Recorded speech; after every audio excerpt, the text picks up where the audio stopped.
पहले कहा जाता था रोटी कपड़ा और मकान, पर आज का जेनजी कहता है वाईफाई, जिससे कि वो रोटी मंगवा पाएगा और हाउ ही और she is looking digitally good. और मकान की जगह अब बन गया रेंट।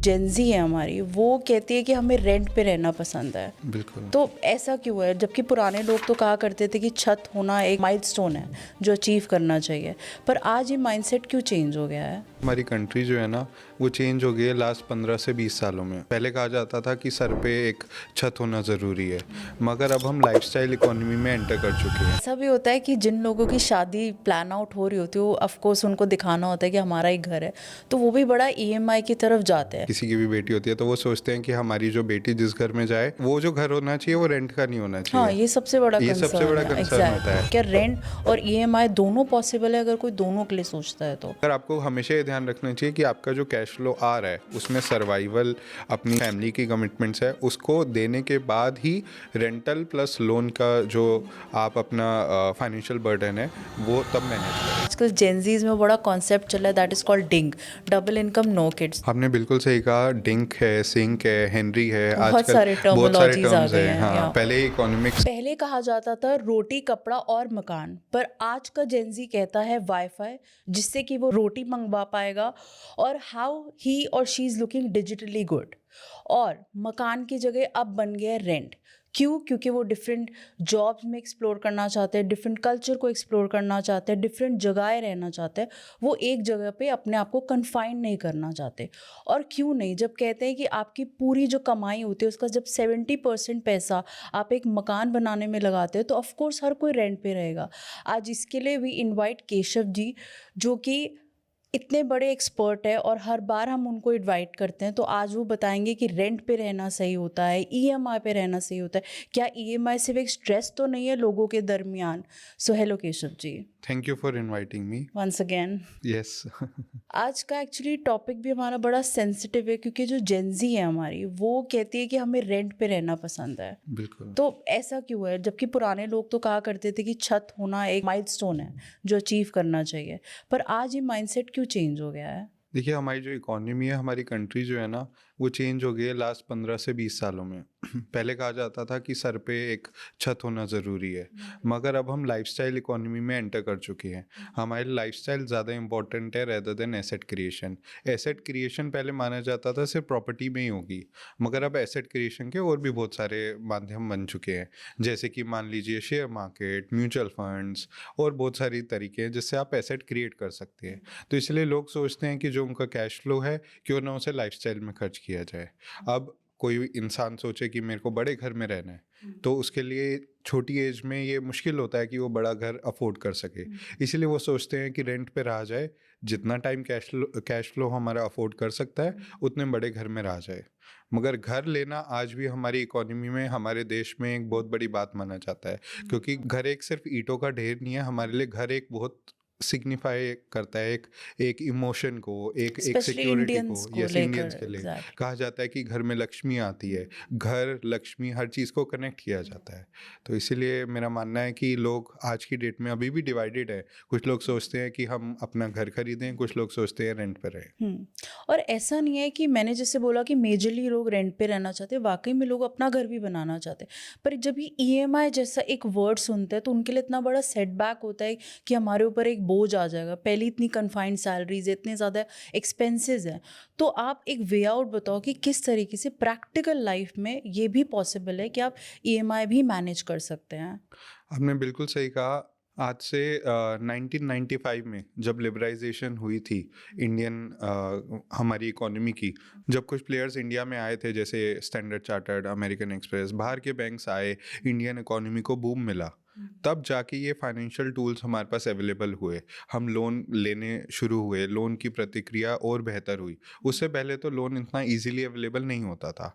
तो इसीलिए जो हमारे पेरेंट्स और जो पुरानी जनरेशन है वो कहा करती थी कर्जा नहीं लेना, कर्जा लेना सही नहीं है। मगर अब ये कॉन्सेप्ट चेंज हो गया है।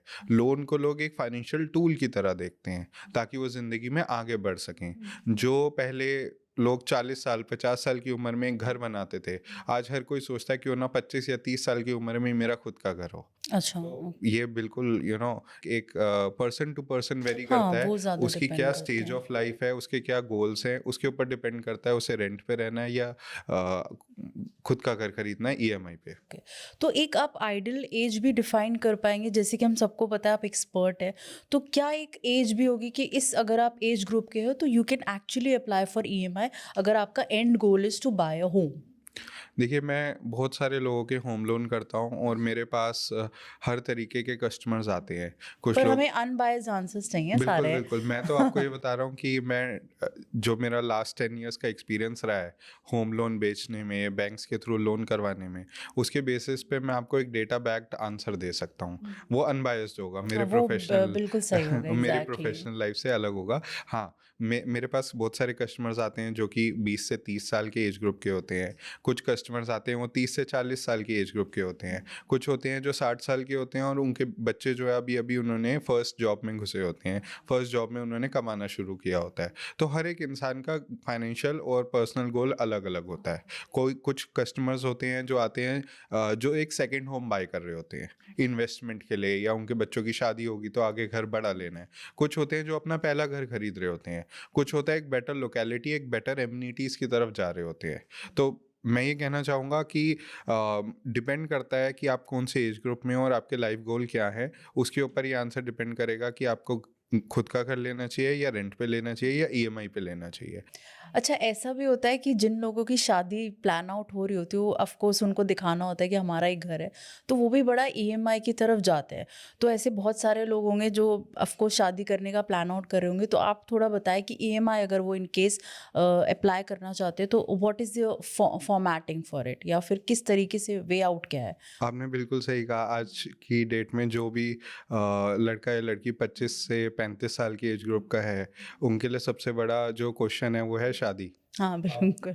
मान लो मेरी भी सिस्टर हो या किसी की भी बेटी होती है तो वो सोचते हैं कि हमारी जो बेटी जिस घर में जाए तो वो जो घर होना चाहिए वो रेंट का नहीं होना हाँ, चाहिए। ये सबसे बड़ा ये सबसे कंसर्न बड़ा है, कंसर्न होता है। एग्जैक्टली। कुछ लोग सोचते हैं कि कैश फ्लो अच्छा होना चाहिए, इनकम अच्छी होनी चाहिए, जो जो भी पार्टनर है वो अच्छा दिखना चाहिए, मगर सबसे इम्पोर्टेंट कंसर्न सबका ये होता है कि हमारी बेटी जिस घर में जाए वो रेंट का नहीं होना चाहिए।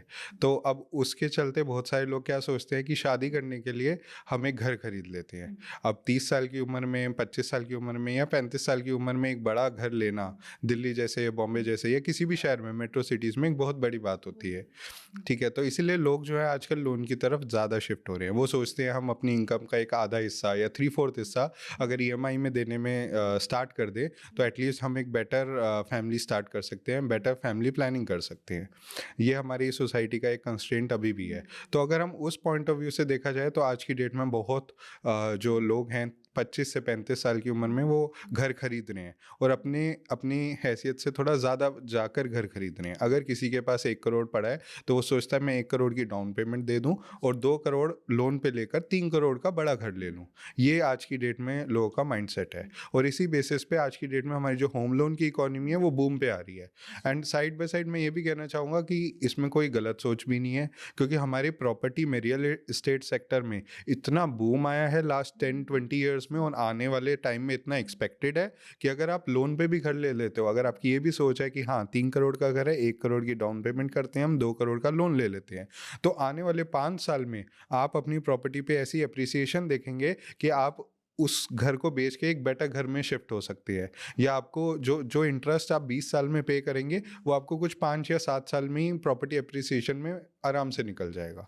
तो ये सोच है और ये इकोनॉमी की सच्चाई है कि आज की डेट में जहाँ पे होम लोन का रेट ऑफ इंटरेस्ट जो है वो 7.10 हो रखा है, इतना सस्ता होम लोन मिल रहा है। तो हर बंदा चाहता है कि ठीक है मैं इसे 20 साल 30 साल की ईएमआई में डिवाइड कर दूं और एक बेटर घर में शिफ्ट हो जाऊं, ताकि जो कॉन्सेप्ट हमारे पेरेंट्स का है कि हमारे सर पे एक छत होनी चाहिए।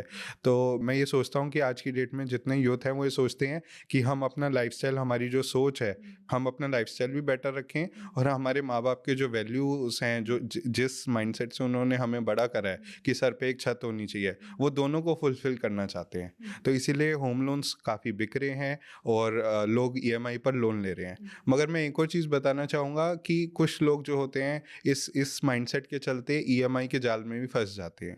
आपको हमेशा ये देखना चाहिए कि आपकी जो इनकम है, जो मंथली कैश फ्लो है, जो आप पैसा कमा रहे हैं, कभी भी आपकी ईएमआई उससे हाफ या ज़्यादा से ज़्यादा 2/3 से ज़्यादा नहीं होनी चाहिए, क्योंकि आरबीआई भी ये कहता है कि अगर आपकी इनकम है मान लीजिए 1 लाख, तो एटलीस्ट 50,000 रुपये उसमें से तो आपको अपनी लाइफस्टाइल, खाने पीने और सर्वाइवल के लिए चाहिए ही चाहिए, राइट। मगर कुछ लोग होते हैं उनकी इनकम, जैसे कोई बिजनेसमैन है या कोई सैलरीड है, उनके घर में 2-2 लोग, 3-3 लोग सैलरीड हैं, तो उनकी इनकम ज़्यादा होती है। तो इसलिए वो क्या सोचते हैं कि हम तीनों की इनकम कंबाइन कर कर एक इंसान की इनकम को ईएमआई में शिफ्ट कर दें, ताकि हम बेटर घर में शिफ्ट हो जाएं। तो ये सोच भी सही है, मगर ईएमआई को बर्डन नहीं बनने देना होता। आपको लोन को एक फाइनेंशियल टूल की तरह यूज़ करना है, और आने वाले सालों में कैसे आप उससे उन्नति कर सकते हैं, कैसे उससे बेटर ऑफ हो सकते हैं, वो सोचकर आगे आपको लाइफ में बढ़ना चाहिए। नहीं, ये आपने सही बोला कि EMI should not be a burden, और हर किसी का आज एम है घर लेना। लेकिन जब नया बंदा ये चीज़ सुनता है ना, जैसे मैंने स्टार्टिंग में मेंशन करी कि 70% आपकी जो पूरी इन्वेस्टमेंट है जो आपने कमाया है उतना आप लगा देते हैं घर में, तो उससे बेटर तो लोग सोचते हैं कि हम रेंट पे रह लें, और उसके बहुत सारे फ़ायदे भी हैं। तो आपकी नज़र में क्या फ़ायदे हैं अगर हम रेंट पे रहना चाहें तो? देखिए, अगर आप ऐसी सोच रखते हैं कि मेरे पास पैसा जो पड़ा है उसे मैं कहीं इन्वेस्ट कर दूं, rather than buying a home and मैं रेंट पे रहूं, I think that is also a fair idea. Good but idea आपको आई ये थिंक। देखना चाहिए कि कहाँ आप इन्वेस्ट कर रहे हैं। वो जो इन्वेस्टमेंट है वो कहाँ जा रही है। आज की डेट में रियल एस्टेट जो है वो बूम पे है, तो इसीलिए हर बंदा चाहता है कि हम रियल एस्टेट में इन्वेस्ट करें। तो और भी ऑप्शन्स होंगे, आप कुछ सजेस्ट करें अगर अपार्ट फ्रॉम रियल एस्टेट, अगर हम बताएं और कोई देखिए, ऑप्शंस हैं तो? मैं ये समझता हूँ रियल एस्टेट काफ़ी सिक्योर इन्वेस्टमेंट है, हाँ, वो तो क्योंकि शुरू से पिछले रहा है 25-30 साल एग्जैक्टली। में कभी हाँ। ऐसा नहीं हुआ कि जो 1 करोड़ की 50 लाख की प्रॉपर्टी थी वो 10 लाख की हो गई हो, वो बड़ी ही है। जो 1990 में चीज़ें 50 लाख की मिलती थी आज वो 5 करोड़ की हो चुकी हैं, है ना। तो वो बहुत सेफ इन्वेस्टमेंट है। बट हाँ, एसआईपी करते हैं लोग म्यूचुअल फंड में, लोग बॉन्ड्स खरीदते हैं, लोग शेयर मार्केट में इन्वेस्ट करते हैं, लोग एफडीज में इन्वेस्ट करते हैं, आज की डेट में तो यूएस की मार्केट में भी लोग इन्वेस्ट करते हैं। जैसे कुछ लोग होते हैं वहाँ पे सेमीकंडक्टर मार्केट जो है वो बूम पे है, क्योंकि एआई आ गया है। एआई चलने के लिए कंप्यूटर चाहिए, कंप्यूटर के अंदर सेमीकंडक्टर्स यूज़ होते हैं, या फिर रॉकेट्स होते हैं जो चांद पे जाते हैं, उसमें भी सेमीकंडक्टर यूज़ होता है। तो कुछ लोग सेमीकंडक्टर मार्केट में इन्वेस्ट कर रहे हैं, यूएस मार्केट में इन्वेस्ट कर रहे हैं। आज की डेट में तो लोग गोल्ड और सिल्वर में इन्वेस्ट कर रहे हैं। हाँ, आपने उतना देखा कि प्राइस सिल्वर कितना एप्रिशिएट। प्राइस बढ़ गया है। एग्जैक्ट। तो इसीलिए ये डिपेंड करता है कि आप अपनी इन्वेस्टमेंट कहाँ कर रहे हैं। अगर आप अपने लाइफस्टाइल को एक बड़ा दिखाना चाहते हैं, आपको आपको उससे खुशी मिलती है कि हाँ, मैं इतने बड़े घर में रहता हूँ, या आपका आपका सोशल सर्कल ही वैसा है, तो आई थिंक रेंट पे रहना बहुत अच्छी बात है। मगर आपको एक चीज़ ध्यान रखनी पड़ेगी इसके अंदर, कि आपका एसेट नहीं क्रिएट हो रहा। हाँ, वो एक अनफॉर्चुनेट चीज़ है। अनफॉर्चुनेट हाँ। इसका आउटकम होता है। अगर आप लोन पे रहते हैं, ईएमआई भरते हैं, फिर भी आपका एक एसेट तो क्रिएट है ही। अब कुछ लोग इसमें कहते हैं कि नहीं, अगर हम लोन पे घर लेते हैं तो जो हमारा घर है वो तो बैंक के पास गिरवी रखा हुआ है, उसका असली ओनर तो बैंक है, राइट। मगर मैं उसमें भी ये कहना चाहूँगा कि चाहे पेपर्स बैंक के पास है और प्रॉपर्टी का एप्रिसिएशन हो रहा है, चाहे अब 1 साल 2 साल बाद 5 साल बाद अगर कुछ प्रॉब्लम होती है, बेचना भी पड़े, तो आप फ़ायदे में ही रहेंगे। और अगर आपकी इनकम स्टेडीली ग्रो करती है, तो आने वाले 20 साल 10 साल में आप उस घर के एक्चुअल मालिक बन जाओगे, और जितना भी आप इंटरेस्ट पे करते हो उससे ज़्यादा का ही आपको प्रॉफिट होगा। तो ये एक सोच की बात है। अगर आप रेंटल सोच को सपोर्ट करते हैं, तो आपका जो कैश फ्लो है आप एसआईपी में डालना चाहते हैं, बॉन्ड में डालना चाहते हैं, या कमोडिटी में डालना चाहते हैं, मेटल्स में डालना चाहते हैं, वो आपको एक सोच के डिसीजन लेना चाहिए। एक सोचा समझा डिसीजन होना चाहिए। अच्छा, तो अब जो आज की यूथ है वो जॉब कर रही है और हर जगह उसको जॉब करनी है, और कहते हैं जितनी जल्दी आप स्विच करोगे उतना आप राइज भी करोगे। तो इस केस में वो चाहती है कि मुझे घर भी चाहिए, तो कैसे वो प्लान आउट करे? क्योंकि वो तो फॉर एग्जांपल पुणे में रह रही है रेंट पे, और उसको दिल्ली में घर चाहिए, तो वो मैनेज कैसे होगा? जो आपको फाइनेंशियल्स हैं किस तरीके से फिर मैनेज करे? क्या रेंट और ईएमआई दोनों पॉसिबल है अगर कोई दोनों के लिए सोचता है तो, कि साइड बाय साइड मेरी दोनों चीज़ें चलती रहे? ये आपने बिल्कुल सही बात कही। आज की डेट में हमारी जो जॉब्स होती हैं वो गुड़गांव, दिल्ली एनसीआर, नोएडा, मुंबई, बेंगलोर ऐसे एरियाज़ में ज़्यादा कॉन्सेंट्रेटेड है, राइट। तो लोगों को स्विच करना होता है, आज कोई दिल्ली में जॉब कर रहा है, कल बॉम्बे में, या कभी बेंगलोर में। तो बहुत सारे जो यूथ होती है वो सोचते हैं कि क्यों ना हम रेंट पे ही रहे। तो उनके लिए डिसीजन काफ़ी सही रहता है, क्योंकि अगर आपकी ऐसी जॉब है जो चेंज हो जाए, या जो आपका ट्रांसफ़र बहुत जल्दी होता है, या फिर आप बेटर अपॉर्चुनिटी के लिए एक बेटर सिटी में जाते हैं, then I think rental is a very good decision for the person. And उसकी वजह से आप एक और चीज़ कर सकते हैं, आप बेटर सर्कल में रह सकती है। आप जब ईएमआई का बर्डन है उसको रिड्यूस नहीं कर सकते। अगर आप लोन ले तो ईएमआई आपकी फिक्स रहती हैं, वर्सेस रेंटल आज आपका कैश फ्लो जिस हिसाब से चल रहा है, आप बेटर घर में शिफ्ट हो सकते हैं, आप छोटे घर में शिफ्ट हो सकते हैं। तो ये रेंटल में आपको एक आज़ादी मिलती है, एक फ्रीडम होती है, फाइनेंशियल फ्रीडम होती है। अगर आप ईएमआई बांध लेते हैं तो आप उसमें बंध जाते हैं। तो ये एक बड़ा डिफरेंस है जो आज की डेट में जिन लोगों की जॉब चेंज होती है वो इस बारे में सोचते हैं कि हम रेंट पे रह लें और अपने होम टाउन में या कहीं, जैसे कोई दिल्ली से है या मुंबई में, वहाँ पे एक घर भी अफोर्ड कर लें साइड बाय साइड। मगर आपको हमेशा ये ध्यान रखना चाहिए कि आपका जो कैश फ्लो आ रहा है उसमें सर्वाइवल, अपनी जो कमिटमेंट्स हैं, फैमिली की कमिटमेंट्स है, उसको देने के बाद ही रेंटल प्लस लोन का जो आप अपना फाइनेंशियल बर्डन है वो तब मैनेज करें। ऐसा ना हो कि आप अपने रोज़ के लाइफस्टाइल की चीज़ों को अफोर्ड नहीं कर पा रहे या उसके फंड्स आप डाइवर्ट कर रहे हो रेंटल और ईएमआई में। तो हमेशा रेंटल प्लस ईएमआई बर्डन जो होना चाहिए वो आपकी इनकम का, मंथली इनकम का हाफ होना चाहिए। यही रूल है हमारा। ओके। अच्छा, ईएमआई पे तो आपने बोला एक फिक्स है, हम हमें पता है कि इतना ही अमाउंट जाएगा, बट रेंट तो पता नहीं अब हर साल बढ़ता है, ऑफ कोर्स 10% तो कहती है, तो वो भी कहीं ना कहीं एक्स्ट्रा बर्डन है ना कि आपको एक्स्ट्रा ही पे करना पड़ेगा। तो मे बी उस वे में ईएमआई भी ठीक है। पर I think all in all आप बोल रहे हो कि लोगों पे ज़्यादा डिपेंड करता है, उनकी क्या डिमांड है कि वो अपना घर लेना चाहते हैं या रेंट पे रहना चाहते हैं। बिल्कुल। अब जैसे बहुत सारे मेरे पास ऐसे कस्टमर्स आते हैं जो एक ऑलरेडी पेरेंटल हाउस में रह रहे होते हैं। अब उनको नए घर में शिफ्ट होना होता है because of the family expansion, या फिर वो एक सेकंड होम खरीद रहे होते हैं इन्वेस्टमेंट के लिए। तो वो सेट ऑफ बायर्स जो हैं वो अलग है। वो हमेशा प्रेफर करते हैं कि हम चलो ईएमआई पे खरीद लें और जो उस घर से जो रेंटल इनकम होगी वो हमारी ईएमआई में जाती रहेगी और साथ ही साथ एक एसेट बन जाएगा। So I would say typically it depends on the buyer segment. एक बायर सेगमेंट है जो अर्बन फर्स्ट जॉबर है या सेकंड जॉबर है, उन लोगों की एक्सपेक्टेशंस लाइफ से अलग होती है। एक एक टाइप ऑफ कस्टमर सेगमेंट है जो कि 25 to 35 एज का है, जिनको अभी शादी करनी है या जस्ट अभी उन्होंने शादी करी है, वो अपनी फैमिली प्लानिंग में लगे हुए हैं कि फ्यूचर में क्या होगा। वो फ्यूचर कंसर्न लोग हैं। एक सेट ऑफ बायर्स हैं जिनके पास ऑलरेडी एक घर है and they are planning to look for a second home. So it totally depends on what type of customer segment it is and what type of financial goals they have. अच्छा, ये तो आपको भी पता होगा, वो एक टाइम में बड़ा बड़ा डिस्क्लोज हुआ है कि शाहरुख खान जो थे वो शूट कर रहे थे एक सॉन्ग, और वो मतलब क्या बोले, अब किस्मत थी कि वो मन्नत के सामने ही शूट कर रहे थे, और देखिए आज उन्होंने मन्नत ले लिया। तो जब हम ऐसी इंस्पिरेशनल चीज़ें सुनते हैं तो बड़ा मन करता है कि घर तो बहुत ज़रूरी चीज़ है। बिल्कुल, इसे मैनिफेस्टेशन कहते हैं। ये तो जैसे बात आप है, मैनिफेस्ट करोगे वैसे ही होगा मैनिफेस्टेशन, आपके साथ एग्जैक्टली। साथ। तो अब इसी डिज़ायर को थोड़ा फाइनेंशियली समझने के लिए हम नंबर्स में थोड़ा डिस्कस करते हैं। अब सपोज करो कि हमने कोई प्रॉपर्टी ली, तो उसका कितना ईएमआई बनेगा, तो आप थोड़ा सा प्लीज़ बताएं, आप एक्सपर्ट हैं हमारे। जी। तो होम लोन का जो रेट ऑफ इंटरेस्ट चल रहा है वो चल रहा है 7.10। आपको आरबीआई का जो लोएस्ट रेट है वो 7.10 है, 7.10। अगर आप इसके हिसाब से 30 साल की अगर आप एक लोन लेते हैं, 30 साल की ईएमआई देखा जाए तो पर लाख की ईएमआई आएगी 672 रुपये, 672 रुपीज़। ठीक है जी। तो अगर मैं आज की डेट में देखता हूँ कि 1 करोड़ का किसी को घर खरीदना है दिल्ली, एनसीआर, मुंबई या बेंगलुरु में या किसी भी मेट्रो सिटीज़ में या किसी एक नॉर्मल सिटी में, तो 50 लाख वो इंसान डाउन पेमेंट करता है और 50 लाख का लोन लेता है 30 साल के लिए। तो उसकी जो किश्त आएगी, जो ईएमआई आएगी, वो आएगी सिर्फ 33,600 रुपये। तो आज की डेट में देखा जाए तो रेंट भी उतना ही होता है। 1 करोड़ के घर का 25,000 रुपये है मान लीजिए दिल्ली जैसे शहर में। तो क्यों ना वो घर को खरीद ही लिया जाए, और आगे जाके आपका एक एसेट भी क्रिएट हो रहा है जिसकी वैल्यू बढ़नी ही बढ़नी है हर साल। तो मैं ये मानता हूँ कि जैसे शाहरुख खान ने मन्नत को देखा, मैनिफेस्ट किया, तो आप लोग भी, हमारे जैसे यूथ भी ऐसे ही मैनिफेस्टेशन कर सकते हैं। प्लस फाइनेंशियल प्लानिंग के साथ आप उस गोल को अर्ली अचीव कर सकते हैं अपने लाइफ में।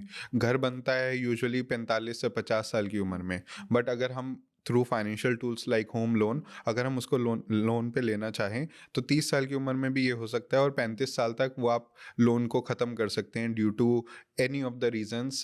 इकोनॉमी बूम पे है, आपकी इनकम बढ़ेगी, चाहे कोई सैलरीड हो या बिजनेस में हो, राइट। उसी के साथ साथ हम जो हमारी जो सेविंग्स होती हैं वो आप कंटिन्यू रखें। और गवर्नमेंट ने एक बहुत ही अच्छा रूल बनाया हुआ है कि आप होम लोन में कभी भी प्री पेमेंट या फुल फोरक्लोजर कर सकते हैं लोन का विदाउट एनी चार्जेस। तो अच्छा, ये बहुत बड़ा एक अच्छा थोड़ा सा डिसीजन है आरबीआई के। एक्सप्लेन करें इसको। हाँ जी। तो मान लीजिए अगर मैंने 50 लाख का लोन लिया, जो मैं एग्जांपल बता रहा था, अब मैं हर हर साल सेविंग करता हूँ 5 से 6 लाख रुपए की।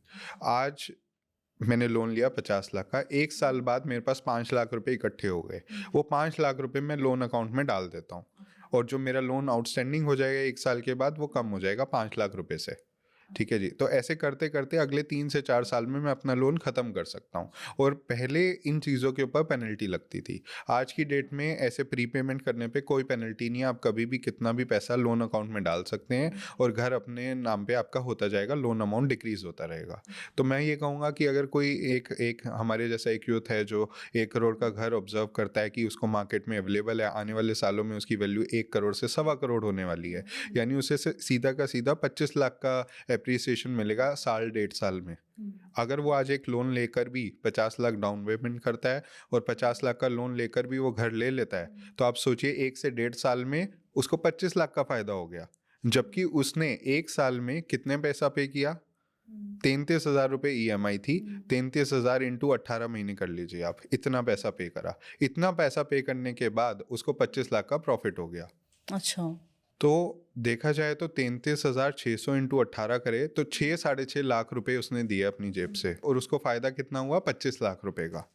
तो अगर कोई घर सिर्फ एक सिक्योरिटी के लिए, एक वो घर वाले माइंडसेट के लिए नहीं भी खरीद रहा है, कि इन्वेस्टमेंट के लिए भी खरीद रहा है, तो आप इसी में कैलकुलेट कर लीजिए, उसे सीधा सीधा 20 लाख रुपए का प्रॉफिट हो गया। देखिए, जो भी चीज़ें आपने समझाई दैट वाज क्वाइट वेल, वो समझा मैंने। लेकिन सपोज करें कि आपने बोला कि 1 करोड़ के घर जो है 30,000 का फॉर एग्जांपल रेंट आता है।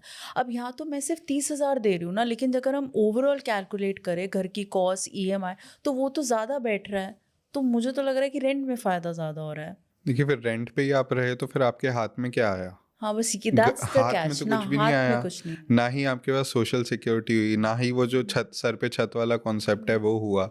तो इससे फ़ायदा तो ये होगा कि आपकी प्रॉपर्टी की वैल्यू बढ़ ही रही है, राइट, और आपके सर पे छत भी आ गई, और आगे जाके कुछ आपको बेचना हो, आपका कैश फ्लो मैनेज नहीं हो रहा, तब भी आप प्रॉफिट में ही रहेंगे।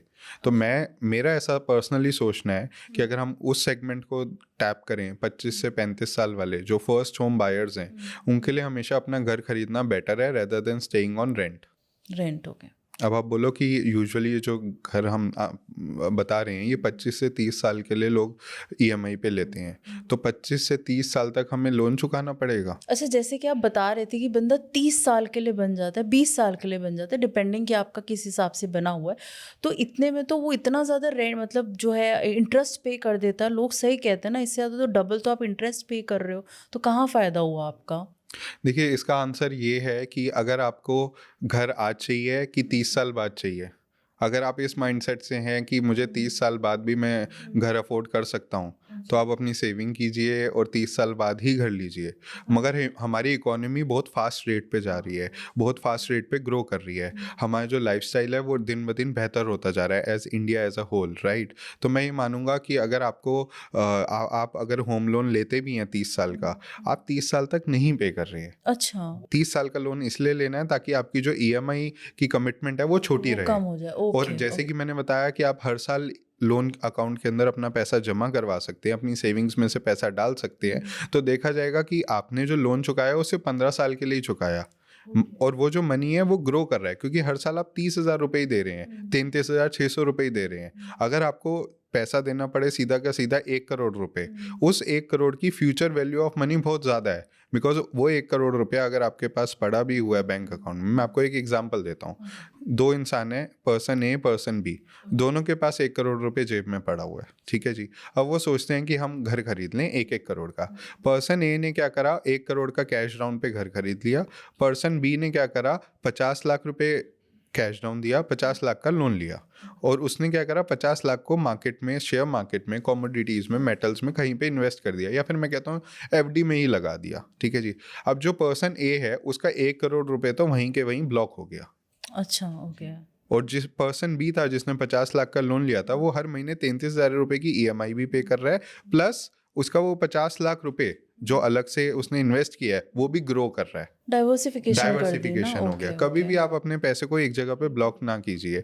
तो आने वाले टाइम में ये सारा कॉन्सेप्ट है इकोनॉमी का। सिंस हमारी इकोनॉमी ग्रो कर रही है, आने वाले टाइम में ये देखा जाएगा जो पर्सन B है वो ज़्यादा बेटर ऑफ हुआ, उसके फाइनेंशियल गोल जल्दी कंप्लीट हुए, उसने ज़्यादा पैसा कमाया रेदर देन पर्सन A। यही नहीं जिसने पूरा 1 करोड़ से बिल्कुल, सीधा घर बिल्कुल। ले लिया। नहीं, that's actually sounds good. Actually लोगों को इतनी ज़्यादा डीप नॉलेज नहीं है, या तो वो आप जैसे एक्सपर्ट के साथ लिंक हो, बात करें तो उनको मे बी चीज़ें पूरा क्लियर आउट हो पाए। अच्छा, ईएमआई एक बोझ तो है, बट हर चीज़ के लिए एक वे आउट ज़रूर होता है, तो आई एम श्योर कि कुछ ऐसे वे आउट्स होंगे जिससे कि एटलीस्ट आप थोड़ा इसका परसेंटेज और कम कर सकते हैं ईएमआई का। तो कुछ वेज हैं जो आप बताएंगे? बिल्कुल, जैसे कि मैं हमेशा बोलता हूँ, मैंने पहले भी पॉडकास्ट में बोला है कि लोन एक फाइनेंशियल टूल है। फाइनेंशियल टूल का मतलब ये नहीं होता कि सिर्फ आपकी जेब से पैसा जा रहा है। लोग इसका फाइनेंशियल बर्डन समझते हैं ना बर्डन नहीं एक्चुअली है, इसको। टूल है। यही सोच हमें चेंज करनी है। अगर हम लोन को एक फाइनेंशियल टूल की तरह यूज़ करेंगे, सोच समझ के फाइनेंशियल प्लानिंग करेंगे, तो आपको उससे फ़ायदा ही होगा। सबसे इम्पोर्टेंट बात यह है, फाइनेंशियल टूल क्यों मैं कह रहा हूँ, क्योंकि आज आप मंथली कमिटमेंट दे रहे हैं इन टर्म्स ऑफ ईएमआई। अगर आप होम लोन लेते हैं तो सेक्शन 24 के तहत आपको इनकम टैक्स में जो आप इंटरेस्ट पे करते हैं उसकी रिबेट मिलती है। और अगर यही आप होम लोन जॉइंट ओनरशिप में लेते हैं तो एप्लीकेंट को एप्लीकेंट दोनों को ही इसमें रिबेट मिलती है। अच्छा, तो तो डबल हो जाता है एक डबल हो तरीके जाती है, से। बिल्कुल। ओके। और उसी के साथ साथ गवर्नमेंट की कुछ ऐसी स्कीम्स है, कुछ बैंक्स हैं ऐसे, पीएसयू बैंक्स, प्राइवेट बैंक्स, उन्होंने फीमेल बोरोवर्स के लिए एक स्पेशल स्कीम निकाली हुई है जिसमें आपको रेट ऑफ इंटरेस्ट में भी बेनिफिट मिलता है। उसी के साथ साथ अगर एक फीमेल बोरोवर आप या फीमेल जॉइंट ओनरशिप पे आती है प्रॉपर्टी पे, तो आपको स्टैम्प ड्यूटी भी कम लगती है। मतलब जैसे आपने बताया, तो कितनी कम होती है, कितना रिबेट मिलता है मतलब? देखिए, फीमेल अगर जॉइंट ओनरशिप में आती है तो 1% का रिबेट मिलता है। 8% होता है अगर सिर्फ मेल ओनरशिप है। अगर मेल प्लस फीमेल ओनरशिप है, दिल्ली के एरिया में बता रहा हूँ, तो 7% की स्टैम्प ड्यूटी है। और अगर सिर्फ फीमेल ही प्रॉपर्टी बाय कर रही है तो 6% की ओनरशिप के ऊपर स्टैम्प ड्यूटी है। तो इसलिए काफ़ी रिबेट मिल जाता है जब हम प्रॉपर्टी खरीदते हैं। साथ ही साथ ये भी देखा गया है कि गवर्नमेंट के कुछ ऐसे इनकम टैक्स में रूल्स हैं जिसके तहत आप जो प्रिंसिपल पे कर रहे हैं उसके ऊपर भी आपको इनकम टैक्स में बेनिफिट मिलता है। तो ओवरऑल देखा जाए तो एक लोन लेना आज की डेट में एक फाइनेंशियल बेनिफिट ही कहूँगा मैं। मगर ये डिपेंड करता है कि आपकी सोच क्या है, आपके फ्यूचर गोल्स क्या हैं और आप किस सेगमेंट के कस्टमर बायर हैं। फॉर एग्जांपल, अगर आपकी ट्रांसफरेबल जॉब है तो मैं यही कहूँगा कि आप एक घर ले लीजिए एक जगह पर जो कि आपको रेंटल यील्ड दे, और आप रेंट पे रह सकते हैं। अगर आप बेंगलोर में रह रहे हैं, मुंबई में रह रहे हैं या दिल्ली में रह रहे हैं। और वहाँ का रेंट आप यहाँ दे, वो तो बैलेंस बिल्कुल, आउट हो एक सकता। एक एक छोटा सा एग्जांपल देता हूँ कि देखिए, आप ये भी कर सकते हैं कि जैसे आप दिल्ली या मुंबई जैसे शहर में रेंट पे रह रहे हैं, मगर साथ में उतने की ही प्रॉपर्टी, मान लीजिए 1 करोड़ आपका बजट है, आप एक कमर्शियल प्रॉपर्टी ले लीजिए। कमर्शियल प्रॉपर्टी का रेजिडेंशियल प्रॉपर्टी से ज़्यादा रेंटल यील्ड होता आजकल है। तो वहाँ एश्योर्ड रेंटल भी आ एश्योर्ड गया है रेंटल भी आ रहा कमर्शियल है। में। तो वो जो रेंटल यील्ड आ रही है उससे आप ईएमआई पे कर लीजिए, या फिर आपके पास अगर कैश फ्लो पड़ा हुआ है, आपके पास लिक्विड मनी है, उससे आप वो प्रॉपर्टी खरीद के उससे रेंटल यील्ड अर्न कर सकते हैं। तो ये देखा जाता है कि अगर आप रेजिडेंशियल प्रॉपर्टी लें एक जगह पे वर्सेस कमर्शियल प्रॉपर्टी लें, उसमें ज़्यादा रेंटल बेनिफिट होता है। तो 1 करोड़ में मान लीजिए दिल्ली जैसे शहर में 20-25 हज़ार रुपये का रेंटल आ रहा है रेजिडेंशियल प्रॉपर्टी का। अगर यही आप मुंबई या दिल्ली या बेंगलोर में कमर्शियल प्रॉपर्टी ले लेते हैं 1 करोड़ की, उसके ऊपर काफ़ी ज़्यादा, मतलब 40-50 हज़ार रुपये का रेंटल यील्ड आता है। कई जगहों पे 60 हज़ार का भी रेंटल यील्ड आ सकता है।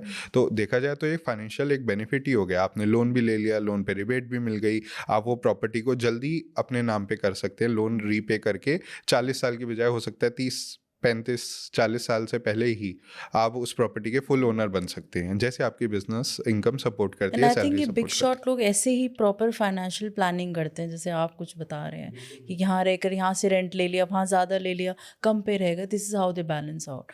ओके। अच्छा, जैसे कि ये पूरा मेन हमारा जो फोकस था ये जेनजी के लिए था, और आजकल जेनजीज में बड़ा कॉन्सेप्ट चला है that is called DINK, double income no kids. तो आई थिंक वो पहले ही इतना पैसा जो है बचा रहे हैं। तो इस केस में व्हाट डू यू प्रेफर, कि उनको घर लेना चाहिए या rent is fine for them? आपने बिल्कुल सही कहा। डिंक है, सिंक है, हेनरी है, बहुत आजकल सारे बहुत सारे टर्मोलॉजीज आ टर्म्स गए हैं। हैं। हाँ, या पहले इकोनॉमिक्स के टर्म्स हुआ करते थे, अब इनके कैची नाम रख के रील पे होते वायरल हो रहे हैं, राइट। तो इसीलिए मैं कहूँगा, अगर कोई डिंक है, डिंक कैटेगरी से आता है, डबल इनकम नो किड्स, इसमें माना जाता है कि अभी उन्होंने किड्स के लिए फैमिली प्लानिंग नहीं करी है, उनके पास and they don't want to. They don't, maybe, मतलब I don't know you what. Never know. Okay. तो फिर अगर उनकी डबल इनकम है तो इसका मतलब उनका कैश फ्लो अच्छा खासा है। तो ऐसे लोग दोनों चीज़ों पे रिलाई कर सकते हैं। वो एक घर भी खरीद सकते हैं जहाँ पे ईएमआई जाती रहे, और अपने लाइफस्टाइल के अकॉर्डिंग वो रेंटल, हाई रेंटल भी अफोर्ड कर सकते हैं। तो these people come in that category where they form a property as well for future, and as well they stay on the rent with a higher lifestyle. Depending on their Dzire कहाँ Yeah, job and depending all upon that. their lifestyle and future goals. इसके बाद आते हैं single income no kids. अगर आपकी single income है, बच्चे नहीं है या फ्यूचर में नहीं करने, या whatever your family planning goals are, तो इस केस के अंदर क्या होगा कि आप एक ही ऑप्शन पे स्टिक करिए. अगर आपको आगे जाके एसेट नहीं क्रिएट करना है तो फिर आप रेंटल पे रहिए, और अगर एसेट क्रिएट करना है तो आप लोन लीजिए और ईएमआई पे रहिए. और केशव जी से कांटेक्ट करिए हाँ, उसके लिए. क्योंकि होम लोन आजकल मिल रहा है 7.10 पे. That's good. नहीं ठीक है. और तीसरे आते हैं Henry, high earner not rich yet. इसका मतलब ये इनका मंथली इनकम बहुत अच्छी खासी होती है. ये एलवी के बैग्स बाय करते हैं, ये लग्जरी कार्स चलाते हैं, अच्छी परफ्यूम लगाते हैं, मगर अभी ये रिच बने नहीं है, रिच कैटेगरी में आए नहीं है. तो ऐसे जो सेगमेंट ऑफ बायर्स हैं होम के, आई थिंक उनको एक अच्छा खासा घर या पेंट हाउस अपने लाइफस्टाइल के अकॉर्डिंग परचेज कर लेना चाहिए, and they can also afford a better EMI plan. Keshav ji that was really fun. Ending में जो हमने जेनजीज को टारगेट किया, जिसमें आपने सारी टर्मिनोलॉजीज के साथ साथ ये भी बताया कि उनके लिए एक्चुअली क्या वाइज डिसीजन होगा. और ये पूरा पॉडकास्ट बनाने का भी एक ही मकसद था, ये नहीं बोलना कि रेंट बेटर है या ईएमआई बेटर है. It's more about your financial planning and your and goal. Right. आपको एसेट क्रिएट करना है, आपको रेंटल यील्ड पे जीना है, या आपको अपना लाइफस्टाइल बेटर करना है. So it totally depends on your goals and your segment of what category you fall in. तो आप आए और बहुत अच्छा लगा. आई एम श्योर कि हमारे व्यूअर्स को भी बहुत सारी चीज़ें सॉर्ट हुई होंगी, और अगर उनकी बहुत सारी क्वेरीज होगी तो आई इंसिस्ट यू प्लीज़ आप केशव जी से डायरेक्टली कांटेक्ट कर सकते हैं. आज नहीं तो कल you have to take that decision, right. Rent पे भले ही आप आ जाएँ, लेकिन मे बी जब आपकी फैमिली बढ़ेगी तो that time you need a home. तो उसके लिए एक जो फाइनेंशियल प्लानिंग होती है वो बहुत ज़रूरी है, और मे बी वो आप ना कर पाए तो there are many more people who can suggest you, who can guide you. क्योंकि ये एक लुक्रेटिव डील के साथ साथ एक स्मार्ट डील भी है जिसमें आपकी इन्वॉल्वमेंट बहुत ज़रूरी है. तो आप एक परफेक्ट डिसीजन लें, चाहे वो आप रेंट पे रहें या फिर आप इवेंचुअली अपना घर लें. So thank you so much.